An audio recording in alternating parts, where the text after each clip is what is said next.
Залуу лидер нэвтрүүлэг энэ дугаарынхаа зочноор том амжилт компани үүсгэн байгуулагч Жаргал сайхны шижрийг онцолж байна. 2007 онд анх вебсайт хийх үйлчилгээнээс эхэлсэн түүний бизнес өдгөө өргөжөж үүсгэн байгуулсан том амжилт компани нь мэдээллийн технологи медиа салбарт хүч сорж нийт 10 гаруй чиглэлийн үйл ажиллагааг явуулж байна.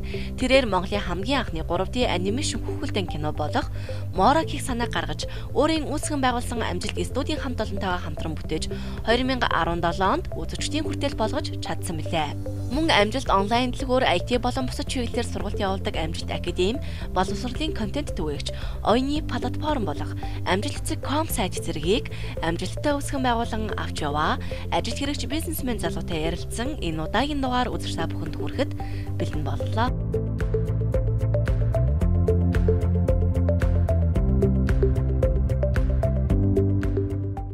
Тэгэхээр том амжилт компани эхлэл бол бүр 2007 онд тавигдсан байгаа тий. Анх 5 найз нийлээд вебсайт хийх үйлчилгээнээс одоо ажиллаас эхэлсэн гэж байгаа. Тэгэхээр яг энэ бизнес анх яаж хаанаас эхэлсэн юм бэ? Хөрөнгө оруулалт, босголт гэх зүйл та нарт байсан уу тий? За, IT-ийн бизнес өөрөө юу гэдэг вэ? Хөрөнгө оруулалт шаарддаг бизнес гэдэг вэ? Шууд гараа нь бол тэг бизнесээс эхэлж болдог. Компьютерын интернет холбогдсон л байвал мэдээж нэг суух офис хэрэгтэй болно. Тэгээ тавуулаа нийлээд байгуулсан байгаа. Гэхдээ яг нөгөө компани болж ажиллах, компанийн засаглал бие биенээ өдөрдуулах тийм суралцааг бас учраас бид тавных бодлого салаа явсан байна. Та бол юу математикийн багш мэрэгчлээ шүү дээ тий. 54 дүр сургуульд багшилж байсан гэж. Тэр яагаад энэ салбар руу оролцсон юм? За энийг бол би нэг тийм тис өөр гэж боддог байхгүй. Чинь багш хүн одоо манайх ингээ боловсролын платформ чинь амжилт гэдэг юм. Ерөөсөө миний багын мөрөөдөл байсан байхгүй. Хүнийг нэг тийм хоол идж байгаа юм шиг идэл эсвэл нэг тийм кино үзэж байгаа юм шиг үзэл амар ухаантай болгочдөг тийм хийх юмсан гэж боддог гэсэн. Тэгээд тэр бол арай л фантастик байсан мөлий. Тэгээд ийм боловсролын платформ хийгээд ийм програм хийх гэж бодоод тэгээд их энэ дээр програм хангамж яаж туслах вэ? Эний ч одоо хийхэд бол програмчлалын мэдлэгтэй багш хүн байх хэрэгтэй. Тэгэл миний яг мэрэгжил, миний мөрөөдөл зорилгыг бүх юм тараа явж. Тэгээ би энэ бол анхны мөрөөдөл зорилгоос нэг яг шинжилгээдээ сайж илүү боловсронгуй болсон төсвөөс өөрчлөгдөв гэж боддоо шүү дээ. Математикийн шинжилгээ ухааны бүх шинжилгээ ухаанд хэрэгэлдэг гэдэг шиг тийм. IT болохоор бүх салбарт хэрэгэлдэг. Тэгээд манайх болохоор юм сонгож авсан салбар болохоор юм боловсролын салбар байгаа. Одоо манайхыг одоо боловсролын компани гэсэн ч бол. Гэхдээ яг IT-ийн үйл ажиллагаа явуулдаг. Одоо Facebook чинь одоо бол IT-ийн компаниас хэлээ бараг нэг тийм харилцаа сэтгэл зүйн компани байхгүй. Хоёр хүмүүс яаж харилцах вэ? Яаж платформ дээр удаан байх вэ? Яаж хүмүүс ингэж бие биендээ ортуулах вэ гэдэг ч юм уу. Тийм харилцааны компани. Чинь манайх чинь одоо тийм боловсролын чиглэлээрээ ажилладаг. Тэр хүмүүс гайхшлаа багтаа тий яг зүгээр анх нэг өрөөнөөс эхэлсэн бизнес яг өдийг хүртэл бас яаж том компани болчихоо гэж. Тэгэхээр хамгийн анхны одоо ашиг орлого олж ирсэн үетэй хэдэн онд байв? Ер нь эхлээд бол нэлээд алдагдaltaй байсан гэж би дуулсан. Яг хуу 7 онд эхэлсэн. Тэгээд 7 онд эхлээд яг хуу тэгэхэд нэг хоолныхоо мөнгийг олцоод л яваад идэгсэн. Хоолныхоо мөнгийг олоод офсоо нэг төлчөөл. Тэгээд бараг 2 жил 3 жил тийм нэг өсөглөн гэх юм уу одоо юу юм тийм бараг алхаал явчихдаг байсан л да. Автобусанд бараг суудаг. Тэгээ аяндаа мэдээж яванда автобусууд яванда тэгээд таксиддаг болсон л да. Тэгээ 10 оноос хойш ер нь тэгээд айгу болсон байгаа. Тэр ер нь одоо энэ гарааны бизнес эрхэлж байгаа хүмүүс тэр үеийг л давах хэрэгтэй юм шиг байна. Тэгээ ойр авийн найз нөхөд аав ээж эднэр бас чи ингэж яхаар ажил хийж ажилд орооч ингэ болсон болов уу гэж бодож байгаа. Тэр одоо хэлэх нь одоо их маш хэцүү. Бас сэтгэл зүйн хувьд аягүй дарамт үүсгэн тий. Ядч өөрийнхөө маяг сурж өгч явж байгаа. Бас дээрэс нь ойрын хүмүүс нь чи бүтэхгүй ихлээр чинь бүр л ямар өлегтэй байх. Тэнгүү тэр үеийг л даваад явчихлаа. Өөр бил одоо яаж ажиллах вэ гэдэг арга ивээ олоо явчихлаа тэгэл цаашаа бол явчих. Тэгээ тэрийг л гарааны бизнесийн давж чаддгүй юм шиг байна. За бизнесийн салбарт хүч үзээд явж байгаа хүний хувьд те одоо яг бизнес гэдэг зүйлийг ер нь яг ямар хүн хийх хэрэгтэй гэж та бодож байна? Ер нь бизнесийг нэг ийм л хүн хийсэн дээр юм байна да ч юм уу тий. Тийм танд тийм бодол байна уу? Маш хэрэгтэй асуулт байна. Юу вэ? Бусдад ер нь тийм хитрхи тийм богино хугацаанд тийм боддог. Өнөө маргааш харгалах юм боддог. Хоолыг хардаг ер нь бусдад тийм хэрэгтэй зүйлийг санал болгож чаддаг. Бусдад ер нь тусалдаг тийм хүмүүс бизнес хийвэл амжилттай байд юм болов шүү дээ. Одоо чинь яг өнөө маргаашийн ашгийг хараад галт урны чанаргүй бүтээгдэхүүн хийж байгаа хүмүүс тэгэл нэг бодлого тэр брэнд нь унаал дахиад шинээр хэрэгтэй болдог. Бусдын төлөө гэсэн хүн л ер нь бизнесмен хүн байх хэрэгтэй болов. Тэгэхэд бусдын төлөө гэдэг нэг хамаг юм тавиад өгчвөл нөгөө дараагийн үйл ажиллагаа хийх үү. Тэр нэг балансыг олдог. Доктортой ингээ хөгжиж явах. Тэгээд хэрэглэгч үйлчлэлээ халамжилсан тийм хүн л яг сайн бизнесмен, хоол явах бизнесмен болов уу гэж одоо энэ болж утсан мэтгэлгээсээ л энэ ингэж л ухаарч бодож яваад. Тэгвэл яг нэг жижигхэн цаг хугацаанд гаргааны бизнес эхэлж исэн найзууд ингээл өөр болол өч байна да. Тэгэхээр тэрний яг ялимгүй хичээл зүтгэлийн ялгаа ингээд яваандаа ингээд том болоо явчихдаг. Энийг бол бүх шинээр бизнес эрхэлж байгаа хүмүүс ялимгүй хичээл зүтгэл бусдаас арай илүү хичээх хэрэгтэй, бусдаас илүү онцлогтой, бусдаас илүү ухаалаг. Бизнес ч өөрөө нэг тийм ер нь айгүй хөрсөлтөөн дээр явагддаг. Тэгээ гүн бэрхшээлүүд төр бий болдог болохоор маш олон хэцүү юмнууд бий болно. IT-ийн салбарын нэг онцлог нь байгаа. Шууд гадныхантай яг хөрсөлтөө явж идэх байна. Медиа салбар бас тийм байна. Гадны үгэлтийг нь шууд л ороод ирдэг. Тэгмүүд энэ яг тэднийхтэй өрсөлдөх хүйцэлтийн бүтээгдэхүүн контент платформ програмыг бол тэгмүүд гадныхантай шууд өрсөлдөөн болохоор эцсийн дүндээ хэрэглэгч хийж байгаа. Тэгээд цэвэр өрсөлдөөний дүнгээр IT-ийн одоо яг медиа компаниуд яг энэ чадвар гадныхантай энэ чадвар болж хөгжиж тэднээс үлгэр дуурайл авч тэгээд энэ өрсөлдөөн бас нээлттэй чөлөөтэй байсны үр дүнд. Өрсөлдөөн бол нэг талаараа бол маш хэцүү, нөгөө талаараа бол боломж. Бүх юм аль зөв маш тийм чамд нарийн л авч явахгүй бол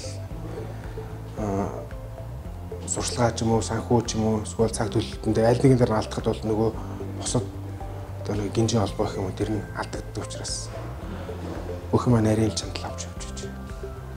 Ер нь жоохон гайгүй юм.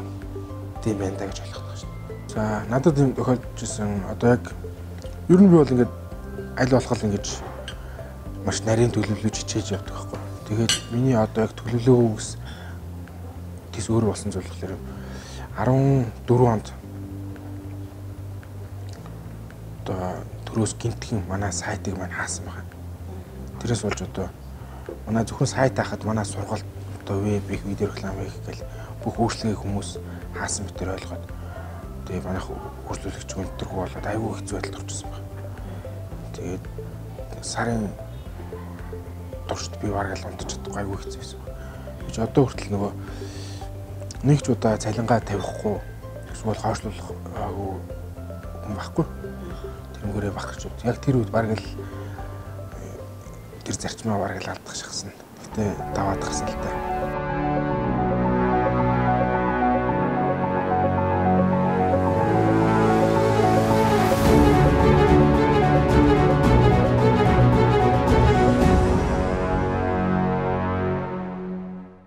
Тэр тухайн үед яг ингээл за бас болж бүтэхгүй тэг бүтлгүүтэд явж байх үед яг нэг боломж олдсон ч юм уу одоо яг айгүй их боломжийг танд нээж өгсөн ч юм уу тийм хэлэлцээр ажлын санал гарч байсан уу?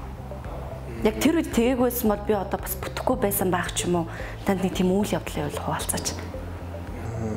За нэг тийм мад үл яг тийм огт тохиолдож байгаа. Байнгын л ингэж маш багаар ингэж алхамар л явж исэн байдаг байна.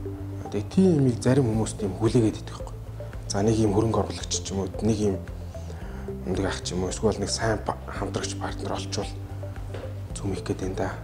Сайн болж. Тэрийг ер нь би өөрөө ч хайдаггүй байсан. Хин нэгнийг гордож хүлээдэг ч гэсэн яг нөгөө алхам алхмаар ингээл бага бага сайжруулаад 1 2 2 4 болоод ингээл өөрөө бага багаар ахиж явж байсан бас миний одоо давуу тал гэх юм уу. Миний одоо онцлог гэх юм уу. Одоо нэг доктортой гайгүй авч байгаа үндэс өөр байх гэж боддог.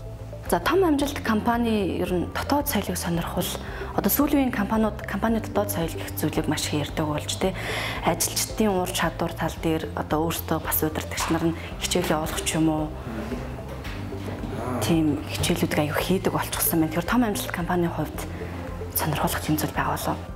За наач өстэй гоё асуулт байна. Тийм чөлөөд эрх чөлөө гэх их дээлдэг байхгүй. Хүмүүс эрх чөлөөг дээлдэг. Ажлын байран дээр ч гэсэн ингэж сууна гэсэн юм байхгүй. Өөрсдийнхөө яг хүссэн байрлалдаа өөрсдийнхөө нөгөө таатай буландаа асуудаг ч юм уу. Өөрсдийнхөө нөгөө хажуу суух хүмүүсийн хажуу дуртай хүмүүсийн хажуу суудаг ч юм уу тийм аль болох тийм хүмүүсийг чөлөөтэй байлгадаг. Ажлын байран дээр одоо сошиал медиаг үздэг одоо зар ярих хуц муцын хүртэл ингээд тийм чөлөөтэй байлгадаг. Бүр нөгөө цагийн хуваарьгүй болгосон ч бас арай болохгүй лээ. Арай болохгүй л.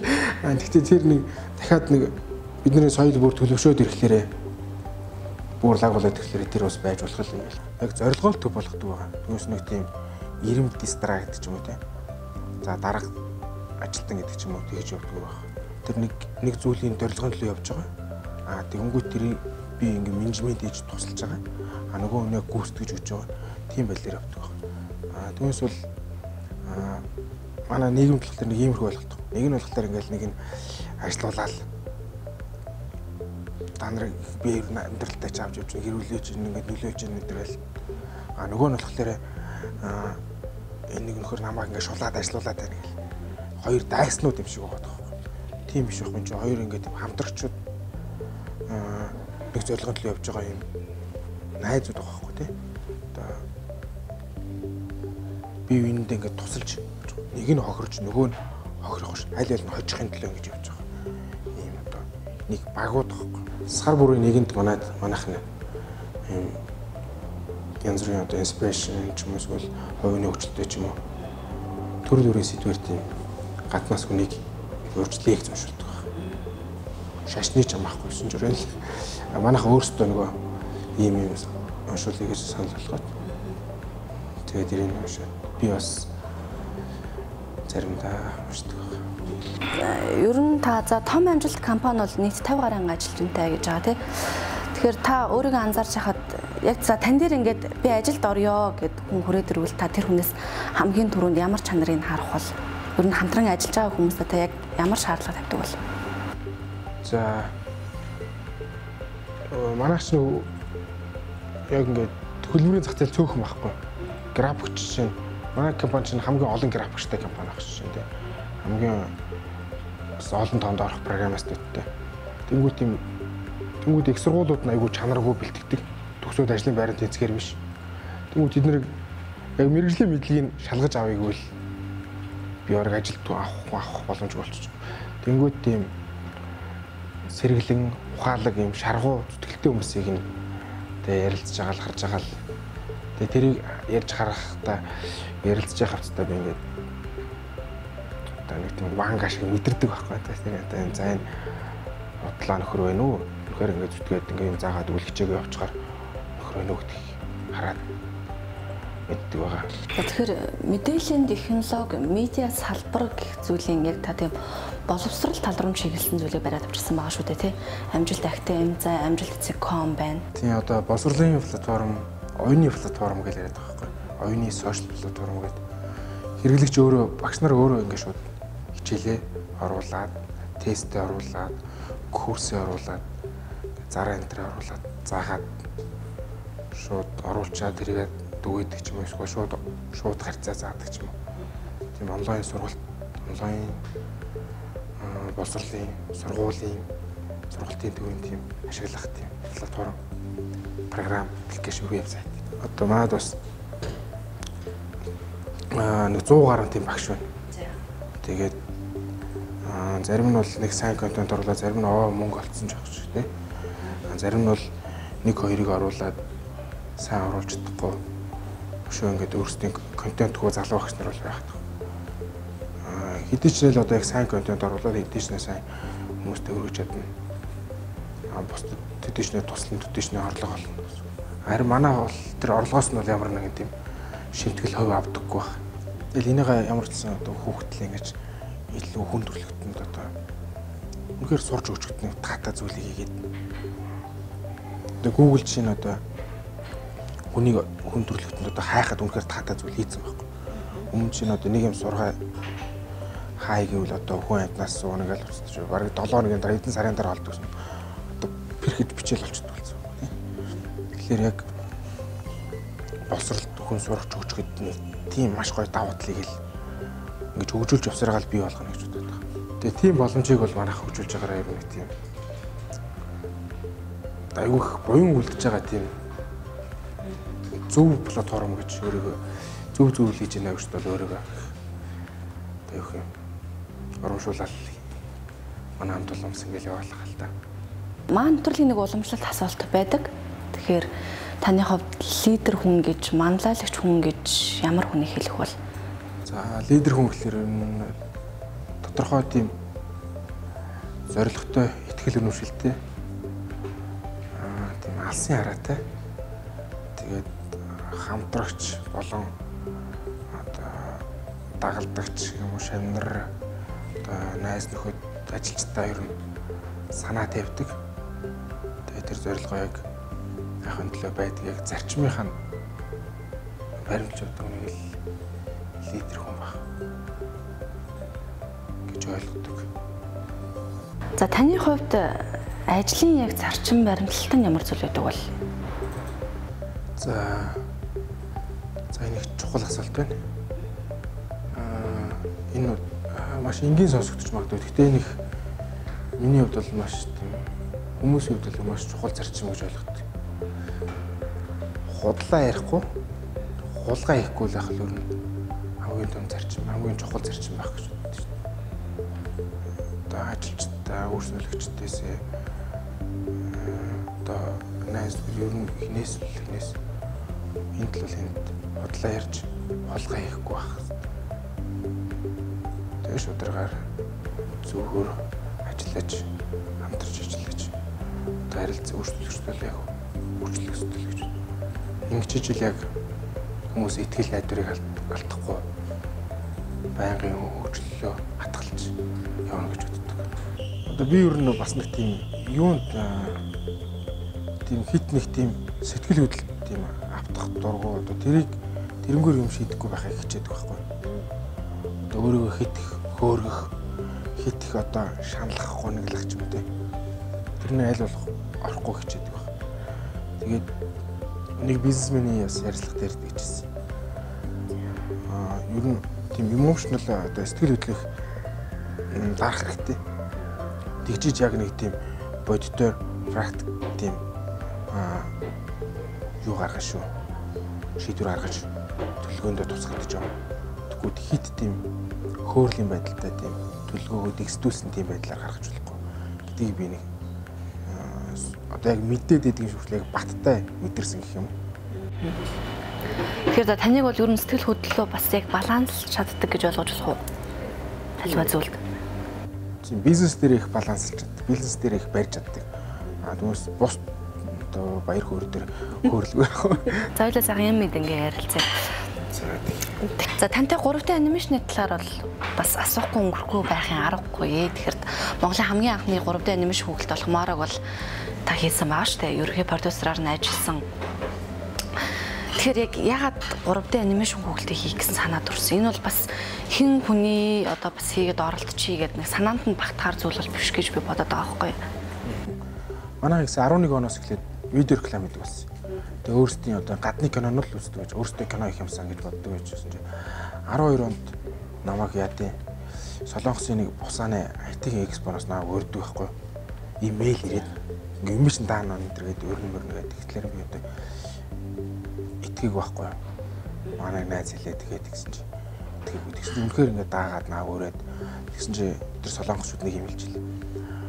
Солонгост IT үүсч өгч өгөө. Тэгтээ манайх одоо Samsung-аараа алчнаа гэж. Тэгээ манайх одоо энэ автомашин бас маад үсэхгүй Америкт үсэн. Манайх тэгтээ одоо хөөндөө гараа халж байна гэж. Тэгээ манайд одоо карбон технологи үүсч өгч өгөө. Гэтэ одоо манайх карбон технологиор хална гэж. Тэнгүүд би гэж манайх одоо IT-ч үсээгөө манайх яалгаагүй бүр солонгосоос төр. Тэгвэл манайх яагаад ингэж болдгоо юм? Лаг үгэлтэйг нь хийж болохгүй тий. Үгэлтэйг нь гэсэн мөрөөдөл байсан. Тэгэхээр тэр солонгосчуудаас тэр нэг тийм эдгээр ийм эмоцтой ирж хүчтэй өөртөө тэл би яагаад болдгоо юм тий. Тэгээ шууд эхэлсэн боловч тийм асуудалтай их удаж байгаа яг 15 онд яг бүр зориулаад хэлсэн байна. За тэгэхээр Монголын хамгийн анхны 3D анимашн хүүхэлтэй Мораг одоо 2 жил гарны хугацаанд хийж бүтээсэн байгаа тий. Тэгэхээр ер нь яг үзэгчдэд хүрээд яг үзэгчд тэгж хүлээж авах ч юм уу яг танаа багийнхны зүгээс ямар үр дүн хүлээж өгсөн бэ? Таныг яг хүлээжсэн үр дүнгээс бас хэр өөр хариулт гарсан бол үзэгчдийг бол ер нь амар өстэй Монголын анхныг аль бүхэн болгон үзээл өстэй ямар гоё юм бэ гээл хүн болгон сан сэтгэлээ айгүйх тренд бол хүн болгоны анхааралд орвол хүн болгон үзээл лаг бахлаа гэж байна. Жохон эсэргээрээ болсон. Хүн болгон муулаад хүн болгон гоочлол тэгээд кино театрт бараг хүн үзээгүй. Кино театрт дандаа өглөөний цагаар тавьчихсан. Тэгээд бараг хүн үзээгүй. Харин IPTV-нээс бол өстой жүүхэн үзсэн. Тэгэхээр хүмүүсийн яг нөө сэтгэлийг хараад хахад ер нь сөрөг сэтгэл бол маш байгаад байсан л та. Тий. Одоо яг анхны 3D анимашн хүүхэлтэй. Гэхдээ зураглалын хувьд бол бараг компьютер тоглоомоос ялгаагүй байна ч гэх юм уу тийм сөрөг сэтгэлүүд надад айгүйх анзаарчихсан. Тэгэхээр та яг ерөнхий продюсерын хувьд яг үзэгчдийн яг дийлэнхт нь байгаа шүүмжлэлд яг ямар хариултыг өгөх бол? За тийм үнэн ер нь бол нэг тийм Холливуудын хэмжээнд одоо хүмүүс бид нар ч дандаа нөгөө Disney, Hollywood, Pixar-ын үйлдэл киног үзсэн байгаа шүү дээ. Тэнгүүдээ шууд бид нар ч бүр хэдэн зуун сая доллараар хэдэн мянган хүн хийж байгаа шүү дээ. Тэнгүүд манай төгрөгөөр тэгээд харуулаад хийж байгаа байхгүй. Тэнгүүд тэнгэр газар шиг болж байгаа. Гэхдээ бол бид нар бол үнэхээр хоёр жилийн бол тасралтгүй гээл махаацлгааж ирсэн л дээ. Гэхдээ яг нөгөө Hollywood-ын хэмжээнд хараахан хүрээгүй. Ерөөсөө бараадаагүй. Гэтэ ерөөхдөө яаж идэх бүх юмыг ойлгоод авцсан болохоор хоёр дахь бол илүү их чармааж хийж байгаа. Тэгээд муулаад исэн хэсэг бүлэг хүмүүс байгаа муулаад исэн. Бид нар бол тэгээд өөрсдөө ч одоо хүртэл хийгээгүй л юм. Бид нар чинь 15 оноос эхлээд 17 онд гаргачлаа. Тэгээд тэрнийхэн дараа 100 гэдэг юм онлайн их төгөлдөг нэж. Тэгээд бид нар одоо хүртэл өөр одоо тэрнээс хойш монголчууд өөрсдөө эсвэлдэг нэг ч гараагүй л. Нөгөө 2D гэвэл нөгөө Мамо гэдэг үгэлдэг нэг байдаг шүү дээ. Бас нөгөө үгэлдэг нэг гэх юм уу нөгөө онц дум тэгээд тэр кино 2D гэвэл гарцсан байгаа. 3D гэвэл одоо гараагүй л юм байна. 2 жилийн туршид ингээд маш бага цалин гарал ер нь байж болох бага цалин гарал байдал хамт олно ингээд цалинжуулаад авчих. Тэгэхэд ингээд тийшээ төвчээд ингээд хамт байжсан тийм өөх баярлалтай.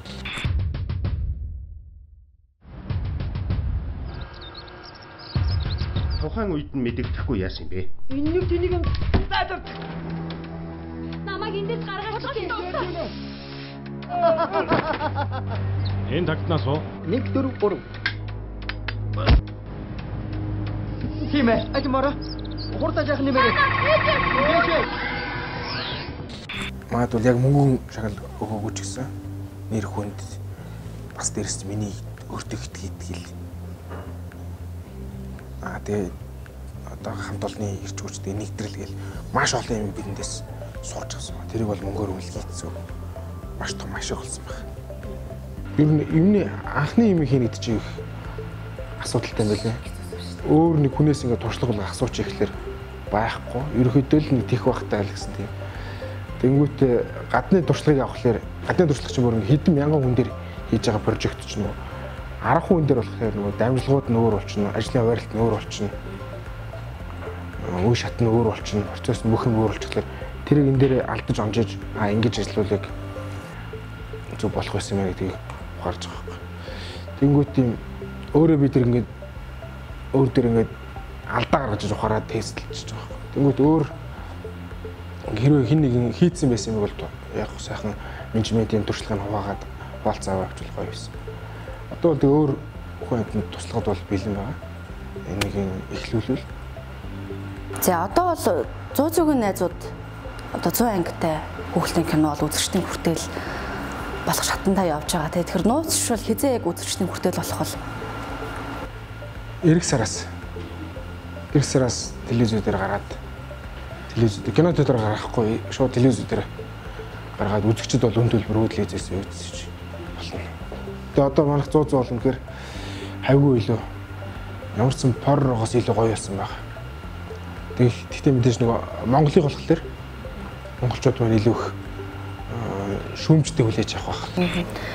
Та ер нь хувийн амьдралаа хэрэг цаг зарцуулдаг хүн бэ? Ер нь ярианаас нь сонсохоор ихэнх цагийг ер нь ажил руугаа хандаж өнгөрүүлдэг юм шиг миний хувьд санагдсан. Тэгэхээр гэр бүлтэй цаг зав хэрхэн яаж гаргаж ийн? Бизнесмэнүүдийн хувьд яг бүгд л ажиллах юм байт юм шүү. Би ч яг нэг тийм за одоо хувийн ажил гэл яг тэгж бүр нэг амар ялгаад байхгүй.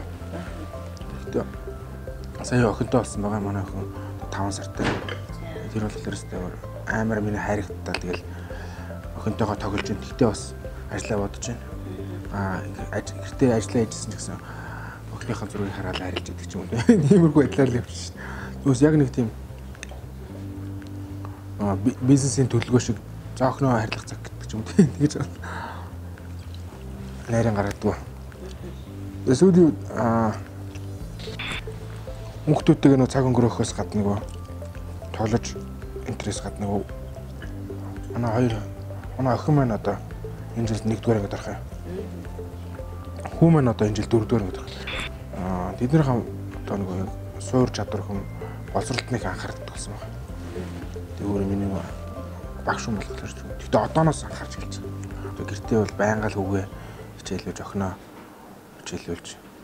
Одоо жоохон одоо 5 сартай охиндоо хүртэл хичээл зааж байгаа. За тэр жоох хүүхдүүд ямар хичээл зааж байгаа вэ? Тэр жоох хүүхдүүд ямар хичээл заагаад нь? Үг зааж байгаа.